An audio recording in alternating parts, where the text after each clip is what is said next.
Bueno, y ya el tercer ponente que nos acompaña esta tarde es Eduardo Balanza, que quizá muchos y muchas conoceréis.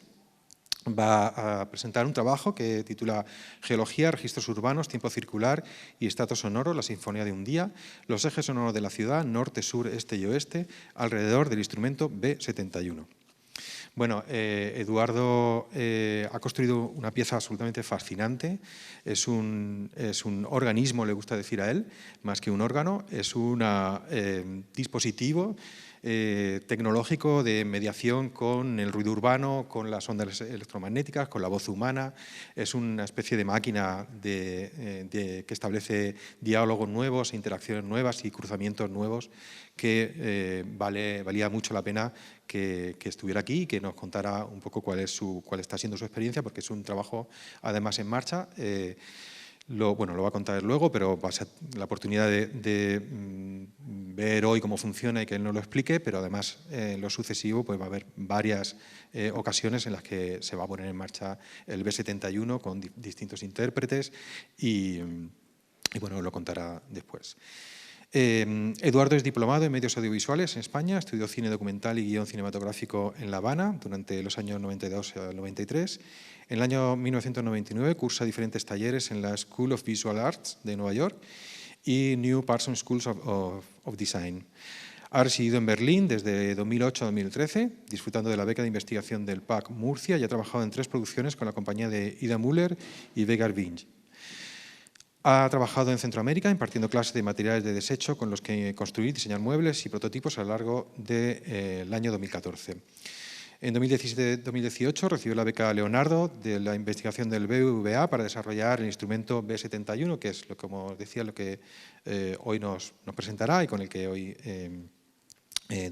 centrará su participación en el seminario. Es un órgano electroacústico movido por planchas de altavoces de contacto que se conecta a satélites meteorológicos, pero también a radios online y que utiliza procesamiento también de voz y generación de sonido. En ese mismo año fue becado por el ICA de Murcia con la residencia en Spriten Kunsthalle, Skien, en Noruega, investigando y construyendo un órgano de cartón inspirado en el instrumento de la Catedral de Murcia. O sea que la cuestión del órgano viene un poco de antiguo, también como si conocéis un poco el trabajo artístico de Eduardo, la idea de reproducción, la idea de réplica, etcétera, vinculado a los instrumentos musicales y a los dispositivos de grabación de música, de reproducción y de almacenamiento. Ha expuesto en el Museo de Arte Contemporáneo de Finlandia, en la Conservera de Murcia, Bethanien Kunstraum en Berlín, Galería Nacho Valle en Valencia, en la Sala Verónicas, en la Galería T20, y ha sido artista invitado a múltiples festivales como el de Benicàssim, SOS o Escena Contemporánea. También en Manifesta, para los 8, Alamar de Músicas, el Festival de Otoño, etc. Participó en las 2 últimas itinerancias de la exposición Punk, sus rastros en el arte contemporáneo, en el MACBA de Barcelona y en el Museo Chopo de la Ciudad de México. Creo que esto es lo principal que quería contaros para hoy. Tenemos también, también ahí me faltaba la última página de Eduardo, vale. Está también desarrollando una investigación etnográfica y artística y biomédica sobre el gusano de seda o la industria de la seda, la cultura de la seda en Murcia, que tuvo lugar, pudo exponer una exposición aquí en el Centro Párraga. Y bueno, con esto creo que podemos ya empezar. Perdona un poco el rollo, pero mañana ya es más rápido. Bueno, yo soy el último, soy Eduardo. Gracias por invitarme a esta sesión. Me quedo con las palabras silencio, derecho y desigualdad, que son las que más han... Sí, monta con nosotros, claro. Y bueno, yo no he preparado ningún PowerPoint, tampoco tengo una conferencia. Yo soy esa generación que percibían y escuchaban la música a través de artilugios digitales y analógicos como la radio, la televisión, y creo que eso tuvo un efecto, una suerte de animismo tecnológico, y al final la radio se convirtió en un tótem y en un tabú y en una forma de relacionarme con el mundo, de aprender idiomas, de grabar música y todo esto. Y entonces lo que yo he preparado para esta sesión es algo así más relacionado con el paseo, con Murray Schafer, con el paisaje sonoro, no voy a intentar describirlo, pero todo esto de Carmen Pardo también, la escucha atenta y silenciosa, que emana desde todos los puntos y que todos lo recibimos y lo damos al mismo tiempo. Entonces, vamos a pasar ahora después al estudio, que tengo aquí una residencia en el cuartel de artillería, con esta máquina que he creado, que crea así muchas expectativas y que es un sintetizador de sonidos, que está inspirado en los órganos, pero que no es un órgano, que no funciona con aire a presión, y hay tubos, pero no. Es más bien una máquina con unos registros propios, capaz de trabajar en un modo manual y automático. Entonces el modo manual pues, se dispara como desde un teclado, que lo vais a ver ahora, y el modo automático es más intrigante porque se conecta a través de una app a páginas web de datos meteorológicos y con 7 parámetros, 7 notas, es capaz de crear música por sí solo. Entonces, eso es lo que tengo ahora mismo sonando, está ahora allí, cuando lleguemos estará, porque no puedo, lleva un tiempo como los órganos, de verdad. O sea, no es un play, no es un on, hay que enchufar las etapas, tiene que estar trabajando un tiempo para no fallar. Entonces, lo que yo he preparado es un paseo, un paisaje sonoro de este barrio. He utilizado la voz humana, he entrevistado a los camareros del barrio, a las camareras, a la gente que vive en el lugar, he ido registrando un poco. He eliminado los coches, porque son omnipresentes y los tenemos. Creo que ese paisaje sonoro está ya muy desgastado, ¿no? Y creo que no nos interesa. Entonces, habrá algún cochecillo, habrá algo.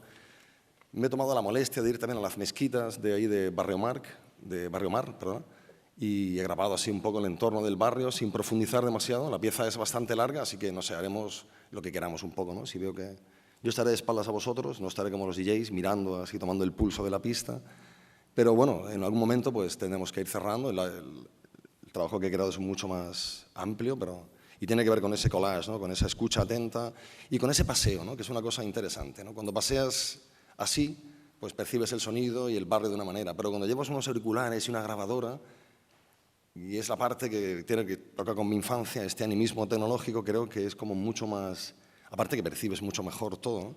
Pero profundizas ese efecto lente sobre el barrio, ¿no? Sobre la esquina, sobre el camarero, sobre la cafetería, esta parte casi poética de algo que estaba delante de ti y no habías percibido, ¿no? Y al entrevistar a tu camarero del barrio, al señor este del Gaditano, y las preguntas que son muy básicas, tienen que ver con el ruido y el sonido de los barrios, pues ellos responden y ya lo veréis que es un collage. Y está la geolocalización con este órgano que he creado, que lo he localizado en el barrio del Carmen, la radio, a tiempo real, lo que salga, las elecciones de Estados Unidos, la guerra de Ucrania, el parte meteorológico, el ruido propio de la radio, que es fabuloso, y esas entrevistas que iré saltando, ¿no? Desde un entierro de barrio que se siguen aquí en Murcia, todavía te mantiene esa parte así como de aborígenes, ¿no? Esa cosa de se ha muerto Pepe, ¿no? El marido de no sé quién, tiene esa cosa del afilador, que también hay zonas que se sigue empleando esa forma de comunicarnos y de contaminar, pero bueno, es interesante también, ¿no? Que exista todo esto, y el sur es más ruidoso que el norte, ¿no? Yo que he vivido también años en el norte, Noruega o Alemania, es completamente diferente, ¿no? El paisaje sonoro es muy distinto. En verano, o sea, no hace falta que haya nieve. Estoy seco. Entonces, no sé si queréis que hablemos un poco de... A mí la verdad que tu conferencia me ha gustado porque es así como un bombardeo de... Ostras, no, está muy bien, está muy bien. A mí me ha gustado. Lefebvre y toda esta gente.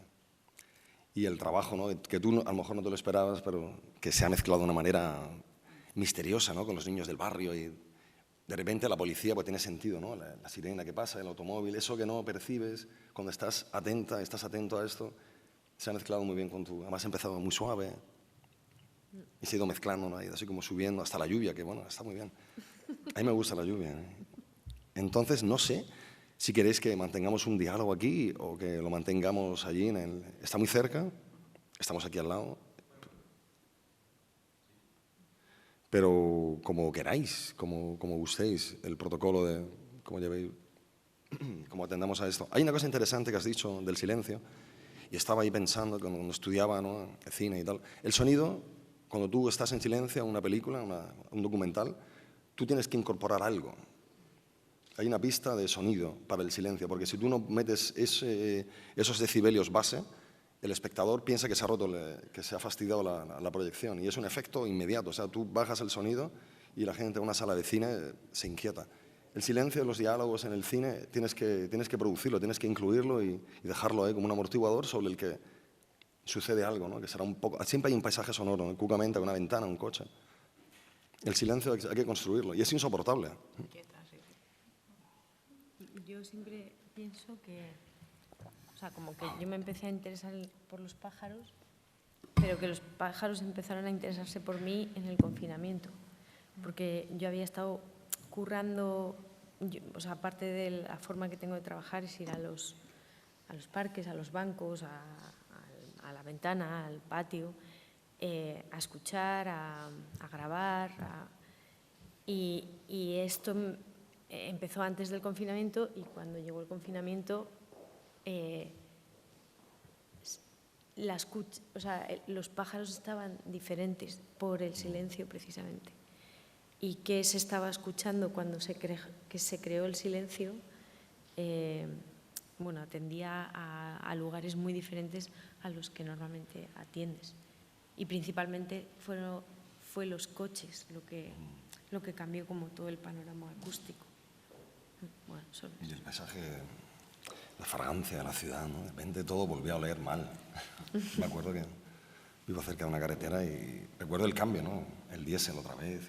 No tanto el ruido como el olor. Ese cambio fue muy dramático. Se ha terminado, ¿no? Sentí que se había acabado. Ese silencio era muy inquietante también, ¿no? Era un silencio distópico, ¿no? En realidad. O sea, a la vez era, bueno, qué bien se está sin tanto jaleo, pero al mismo tiempo, bueno, había quien, como yo, echaba de menos otra vez el barullo, ¿no? Porque te parecía que estabas metido en una especie de película de terror, ¿no? Ahí cerrado y demás, ¿no? Básicamente lo explico así de un modo muy sintético. Creas un sonido en Ableton, en software, creas un sonido o una frecuencia, lo haces llegar hasta las planchas lo vibran, los micrófonos recogen el sonido, lo mezclan en la tarjeta y lo vuelven a disparar por los monitores y los altavoces. Ahora voy a subirle la amplificación a las planchas y notarías irá cambiando un poco el sonido. Lo he dejado puesto porque no trabajo con Pedro Virano, que no es militante, es mi socio, trabajamos juntos en esto. El equipo inicial éramos 7 personas, pero bueno, por el camino se ha ido quedando gente, lo desarrollé en Madrid, pero realmente ha sido aquí donde le estoy dando la subida real desde el año 2000, desde otoño del 2021, que lo traje en un programa de residencias y ahora nos han extendido. Y lo que hacemos es invitar a artistas a que trabajen con él, investiguen, hacemos mini residencias, desarrollan un perfil, se le hace algo y damos un concierto una vez al mes más o menos. El siguiente es Raúl Frutos, que es muy querido en esta ciudad y ahora cada vez más en la Crudo Pimiento, no sé si os suena esta banda. Inma y Raúl Frutos. Bueno, el siguiente invitado es Raúl, es el día 24. Va a ser más percusivo con otras máquinas que estamos desarrollando, porque él no es un músico de sintetizadores, es mucho más orgánico. Y bueno, esta es la máquina. Si queréis, empezamos cuando digáis a trabajar y hablamos, os acercáis, lo tocáis, hablamos y lo vemos. Creo que a lo mejor es más sencillo que estar aquí hablando otros 15 minutos. ¿Os parece?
van en cabeza en 16, los demócratas en 19, pero todo apunta de que no sé cuándo, pero en algún momento alcanzarán esa cifra de los 218 cambios que le van a dar la mayoría a los republicanos en la Cámara de Representantes, una mayoría mucho más corta de lo inicialmente esperado. En el Senado también siguen las cosas igual, 49 senadores para los republicanos, 48 para los demócratas, la mayoría en 51, faltan 3 estados, Nevada. En Nevada hay el 80% de los votos escrutados ya, el candidato republicano tiene el 49%, el demócrata el 47%, en Arizona van por el 69%, el demócrata tiene el 51% de los votos, el republicano el 46%, y en Georgia van por el 99%.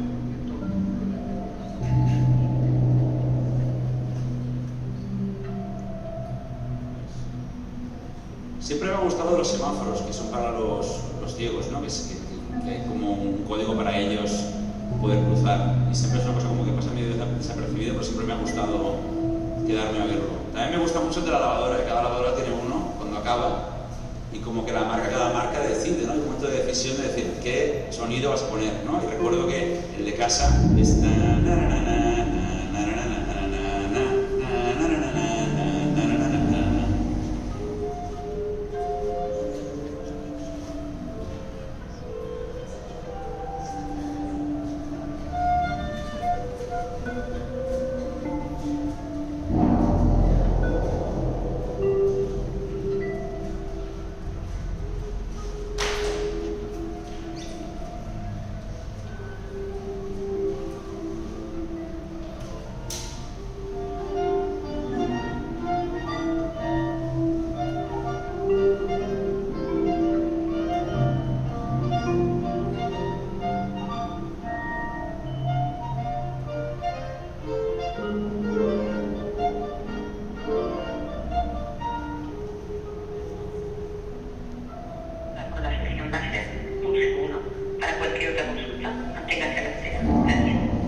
Ese empate a 0 entre Español y Villarreal para que Jorge nos cuente cómo...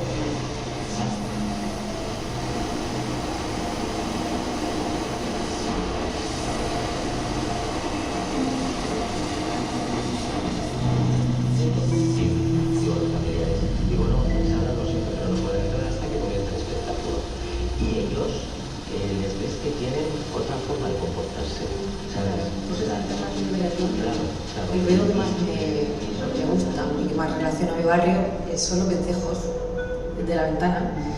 Lo suelo escuchar, ahí salgo a verlo por volar, pero convive con el ruido que no soporto de la ciudad, cada vez menos o cada vez más, y odio los coches, odio los taladros en la calle, detesto los gritos de mi vecina al segundo, y cada día me he dado cuenta que no puedo estar cerca de este ruido, que no sé, que me tengo que alejar de la ciudad.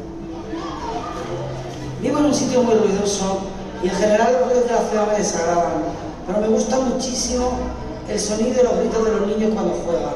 No me molesta, me sube la moral.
las golondrinas, cuando a las 6 de la mañana está la ciudad desierta, y oigo esas golondrinas maravillosas.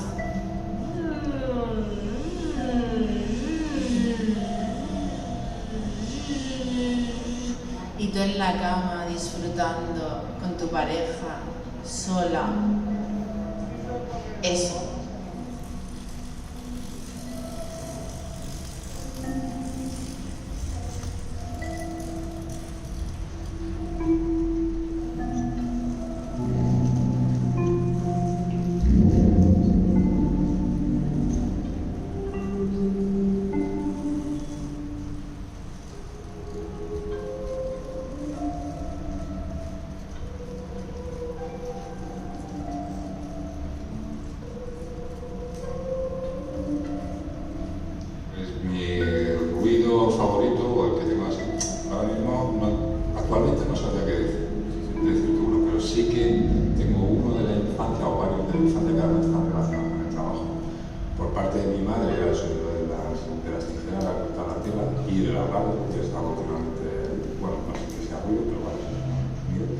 Y con mi padre, por ejemplo, relacionado con las máquinas de serrar, la serradora.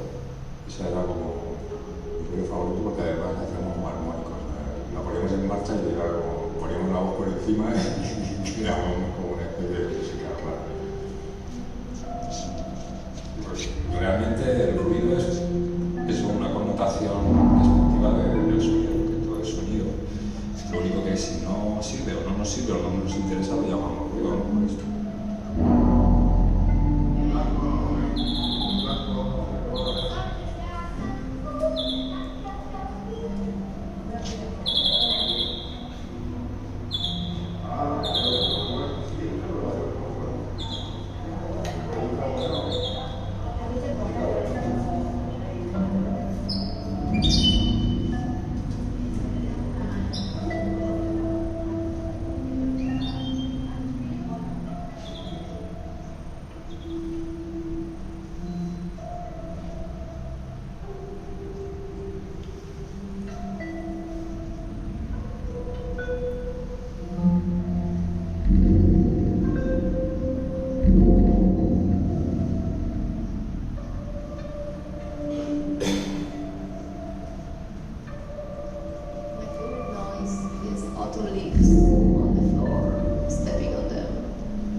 ruido allí no lo oigo. Yo duermo igual. O sea, duermo bien. Respecto a la cafetería, yo no me entero de nada. Ni de ruido, ni nada.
paisaje, un paseo por el barrio, las mezquitas, tengo la suerte de que está aquí el conservatorio, entonces eso lo he visto yo son ensayos reales, por escuchar sobre el barrio, y también me he preocupado de intentar grabar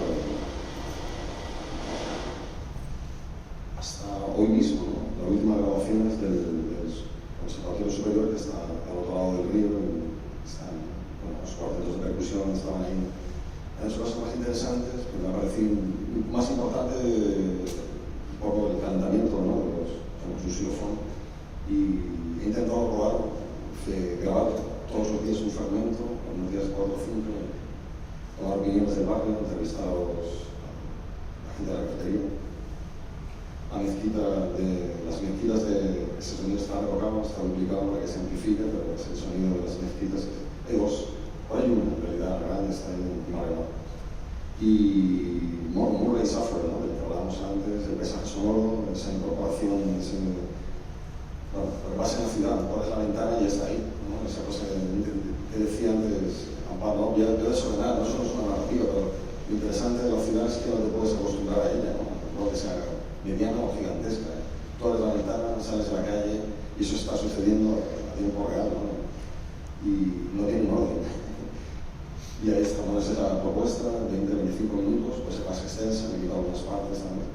Pero, bueno, todo esto estamos subiendo un poco a hoc y la parte tecnológica del S71, que trabaja con geolocalizaciones, pues puedes ponerlo a través de Google Maps, coges las coordenadas, las coges, las pegas ahí y te crea con esos 7 parámetros. Me da viento, velocidad, pues tienes esa melodía repetitiva y circular, que es un mantra, salteando en las campanas. Pero si queréis, pues, si queréis venir otro día y queréis bucear en él o tocar mañana, que está toda la mañana aquí, entonces si queréis pasaros, vosotros, pues sois bienvenidos y bueno, pues, os explico los perfiles del instrumento que son más bañados y ya está. Esa es mi propuesta.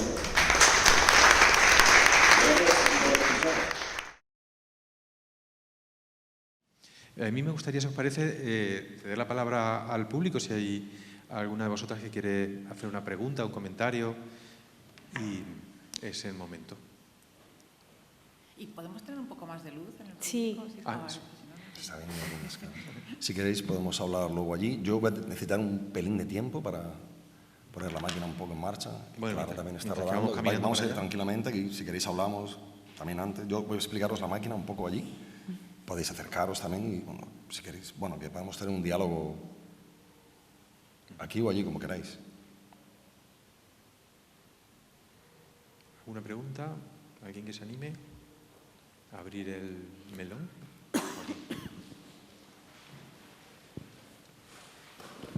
Bueno, gracias a los tres por vuestra participación, ¿no? No he podido ver la performance de María, porque hemos llegado tarde, pero bueno, sí que hemos visto la conferencia de cómo contextualizar la performance y bueno, la de Amparo y ahora veremos la de Eduardo.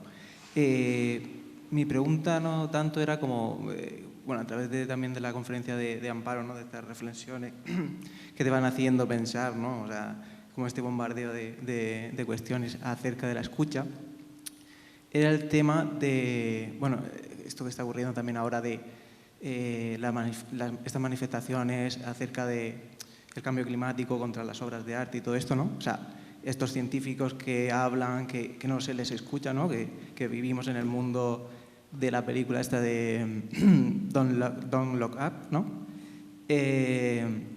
Existe también, o sea, como que se les ataca como son actos violentos, ¿no? Entonces, la escucha como transformación del mundo, existe una escucha violenta, o sea, es posible que sea necesario, la escucha siempre como un acto pasivo, ¿no? Un acto sensible, ¿no?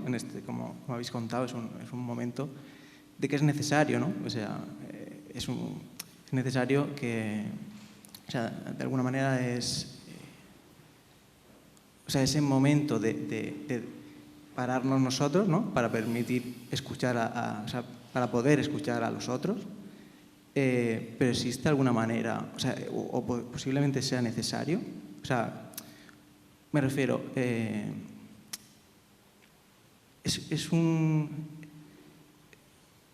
o sea, tiene que ver también con la parte de la sociedad que es sensible, ¿no? O sea, yo creo que es una parte muy mínima de la sociedad, o sea, sensible, capaz de que la escucha sea un acto de transformación del mundo, ¿no? Entonces, ¿cómo podría llegar la escucha a un espectro mayor, ¿no? De la sociedad? Y al igual que estas intervenciones son violentas, ¿no? De estos actos reivindicativos, ¿existe algún tipo de escucha violenta?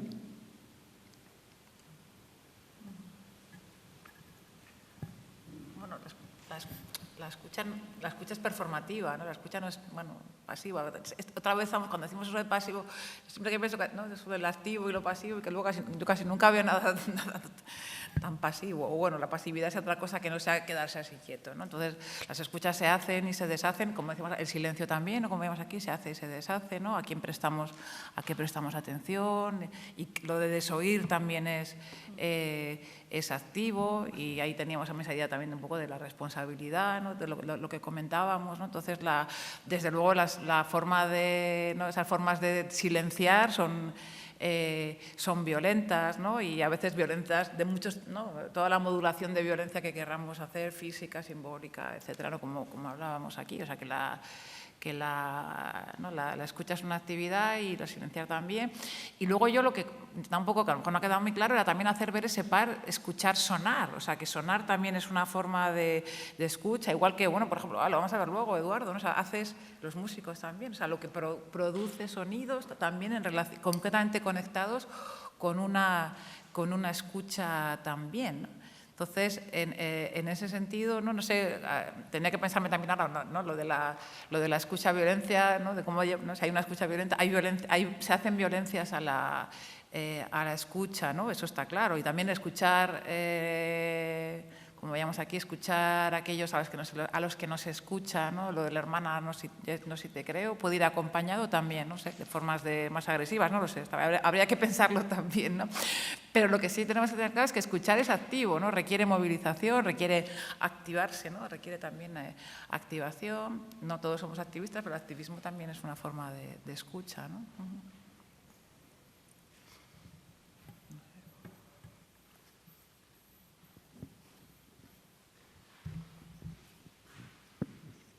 Bueno, ¿hay alguna pregunta más? Carlos.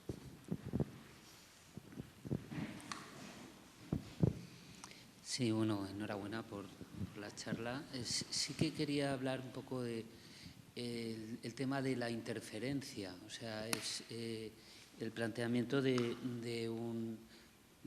ese ruido que no nos deja oír y que quizá el escucharlo tenga como un interés, ¿no? También como desde ese ámbito poético, ¿no? De, por ejemplo, oír una señal eléctrica que nos interfiere la amplificación del sonido y no nos deja oír esto que estamos hablando aquí, ¿no? Y entonces también esa escucha en la ciudad de las interferencias que nos impiden, ¿no? A lo mejor oír estos contenidos que muy bien has explicado, ¿no? en todo. Y claro, el darle ese protagonismo, ¿no? a aquello que interfiere la señal y que nos impide, no sé si sería como ese entendimiento, ¿no? Esto que hablaba Sarah Haddad, se llama. Sarah Ahmed, sí. De no querer oír algo, ¿no? O sea, y claro, pues el no querer oír creo que puede ser también ese motivo, ¿no? de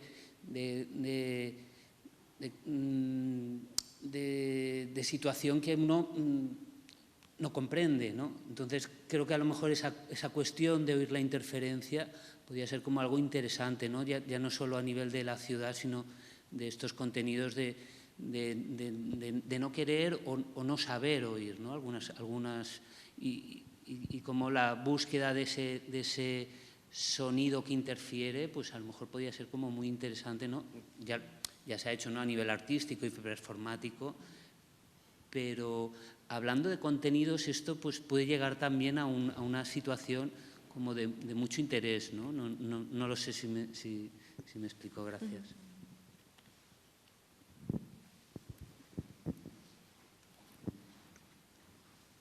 Sí, aquí también, para entendernos también, hay que volver a esta idea de Vanya Davis.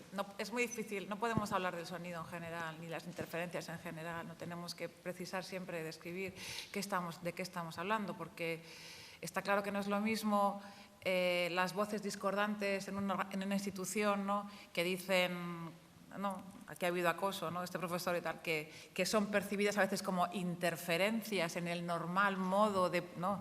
Y en el vínculo que tenemos con la comunidad, ¿no? Estás desprestigiando, estás interfiriendo, ¿no? en el curso normal de nuestra universidad, de nuestro departamento. Esto no tiene nada que ver con, por ejemplo, escuchar, ¿no? A eso que ¿no? clasificar a esta persona como interferencia, ¿no? de esos otros contextos en los que, ¿no? en las que ¿no? Las interferencias son aquello que no nos, ¿no? Los sonidos hipersonidos, ¿no? Los sonidos estos ¿no? del bulo, del ruido mediático o de los que salen de las tiendas no nos permiten oír, ¿no? O interfieren, ¿no? Con esas voces subalternas, ¿no? que requieren más atención, o esos otros los sonidos de la naturaleza de la ciudad, ¿no? Entonces, en principio, yo cuando oigo hablar de interferencia, lo que siempre pienso es que es una llamada de atención, ¿no? Entonces, ¿no? Me llevaría a prestarle atención a esa llamada de atención, pero claro, también en otros contextos, ¿no? Ese sonido que interfiere es el que no quiere, ¿no? El que impide que nos formemos como comunidad o que oigamos llover, por ejemplo, ¿no? Este tipo de cosas. O sea, que sí que hay que precisar, ¿no? Cómo sonamos, pero de qué situación y de qué sonidos, ¿no? ¿Quién interfiere a qué, ¿no? Un poco, cómo ponemos la jerarquía para que unos sonidos sean el mainstream y otros son los que interfieren, ¿no? Esa corriente, ¿no? Juanma. Muchas gracias. Bueno, gracias a los tres, a vosotras dos por la charla y la performance, y estoy deseando ver lo que nos tienes preparado allí en el cuartel. Yo quería hacer una pregunta muy rápida. Me ha parecido muy interesante esta idea, que yo creo que está en la base también de lo que tú comentabas, de integrar los sonidos como parte de la constitución de una comunidad política.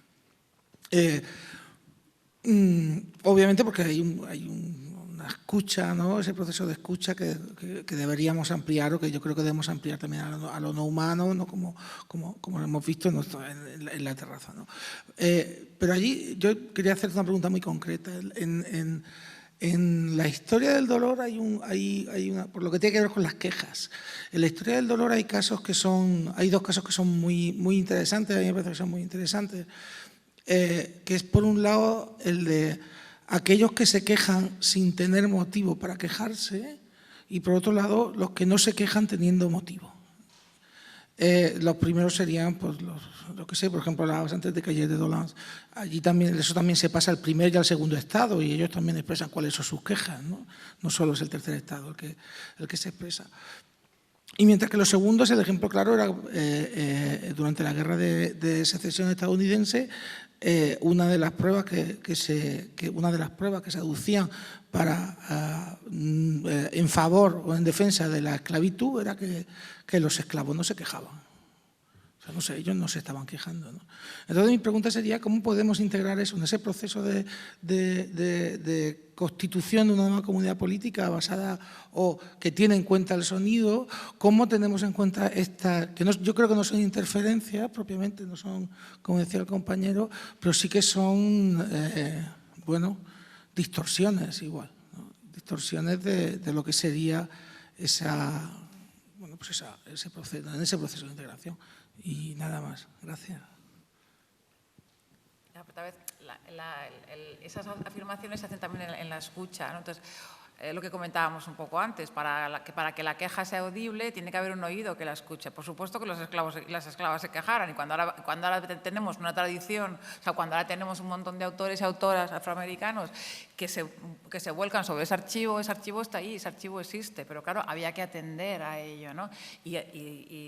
Pero esa falta de escucha a la queja se traduce en no se quejan y se traduce en lo que comentábamos antes de los rasgos, ¿no? Y se traduce en una encarnación, en una sensibilidad. Y, por ejemplo, se traduce en la creencia que se expresa en un montón de prácticas de que las personas racializadas son menos sensibles al dolor y entonces sabemos, y eso pasa en América y pasa aquí también, ¿no? Pues como todos los procedimientos médicos, etcétera, el tratamiento a los niños, todo parten de esa idea, ¿no? Como el desoír esa queja, porque claro, si no le prestas atención, no la estás oyendo. Y luego también como ese efecto de socialización en la subordinación ¿no? de ¿para qué voy a hablar aquí? ¿Para qué voy a hablar?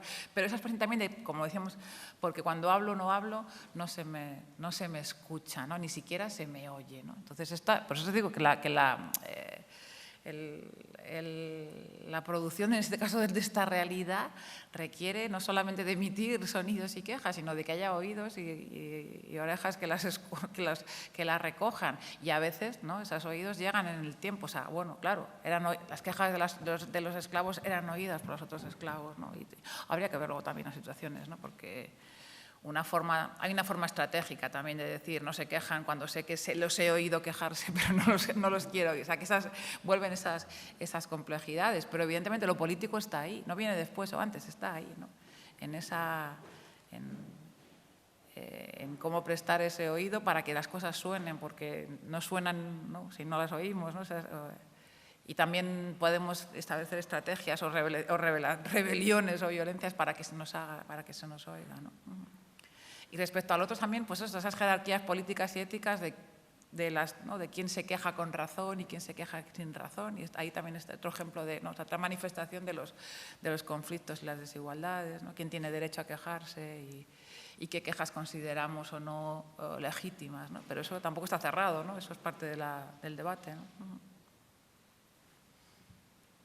¿no? Tatiana. No es tanto una pregunta, es como un comentario, algo que estaba pensando en cuanto a esto de la queja, ¿no? Y también en relación con la ciudad, ¿no? Como nuestro papel como actrices, ¿no? Como agentes, dependiendo de si queremos escuchar o si no queremos escuchar. O sea, por ejemplo, si vemos en un edificio y estamos en la segunda planta y no queremos escuchar al bar de abajo, o estamos en el bar de abajo escuchando la música porque nos estamos tomando una copa y nos apetece, ¿no? O sea, como esta idea de esa dicotomía entre quién soy yo en ese momento y lo que decido que es escuchar o el ruido, ¿no? O el oír o lo que me molesta. Y luego también como la revelación urbanística en relación a qué pasa con esos espacios cuando están en la ciudad, cuando empiezan a molestar mucho y tienen la posibilidad de irse, la posibilidad o la condena de irse fuera del extrarradio o al extrarradio, mejor dicho, y convertirse en una nave o una discoteca, o se quedan en el bar y tienen que cerrar por las denuncias que hay, o cómo aumenta el precio de la vivienda o se rechaza ese tipo de vivienda en esa calle, en esa zona, en ese barrio, ¿no? Como esta revelación urbanística de lo que ocurre en cuanto a las zonas con ese sonido, que al final es ciudad, ¿no? Y es la construcción de la propia ciudad que se va como desvaneciendo, ¿no? Aquí, por ejemplo, ahora mismo van a cerrar un bar en el que nos reunimos con compañeras del Club de Lectura Feminista por las denuncias de ruido, ¿no? En relación, no sé, por comentar un poco esto. Sí, pero, por ejemplo, es sutil muchas veces, ¿no? Me acuerdo en Alemania, en el sur, que ponía Kinder spielen verboten, prohibido jugar a los niños. Y ahí no juega nadie al balón. Pero así. Y luego también en España está lo opuesto, ¿no? Prohibido hacer palmas, ¿no? Prohibido el cante, porque el follón que dan. Es decir, muchas veces con que no fijar, ¿no? Defense de fish, ¿no? Prohibido pegar carteles y ya no hay ningún cartel en la calle, porque sabes que no. Pero claro, ¿cómo dejas una plaza en silencio de niños? Que los niños, antes lo has dicho, has sido tú, ¿no? Que molesta, que no molesta. Los niños en un momento en el que interfieren de una manera optimista o, bueno, llaman la atención. Entonces, pues eso se apaga, ¿no? Se afloja, pero a veces solamente hace falta un texto, ¿no? Que es esa contradicción, esa paradoja me llama la atención. Pones un texto y se hace el silencio. Bueno, siento ser un poco, sí, cortar un poco el momentazo, porque está siendo muy interesante, pero si no se nos hace muy tarde y tenemos que llegar al pabellón, tú tienes que ir antes y todo.